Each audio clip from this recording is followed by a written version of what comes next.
Usually economists say inflation is a major risk. I don't think it is right now, but just look at this. This is the CPI inflation rate for all of the advanced economies, and look how it's been decelerating lately.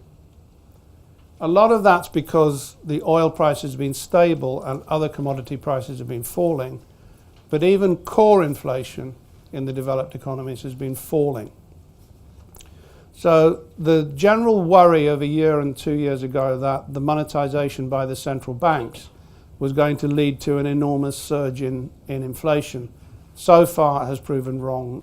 The risk is that the European economies are turning gradually into Japan, query, deflationary conditions, and the ECB is acting more like the Bank of Japan in the 90s, being reluctant to ease aggressively through its balance sheet, rather than like the Fed in the last 5 years. The risk here is that the ECB either doesn't or can't stimulate monetary policy as the economy turns more Japanese. And we then get into a deflationary threat, especially in the countries where interest rates remain high. So this is Spain and Italy, and this is France and Germany.